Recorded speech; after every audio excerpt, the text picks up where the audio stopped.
اب جتنا جتنا میں نظام سمجھتا گیا میں اس نتیجے پہ آ گیا کہ جو حضرت علی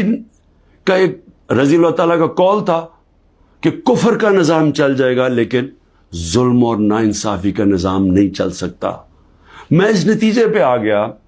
کہ ہمارا نظام میں جب تک انصاف نہیں ہوگا ہم ایک وہ جو قائد اعظم کا اور علامہ اقبال کی خواب تھی کہ ایک عظیم مثالی اسلامی ریاست بنانی تھی ہم نے،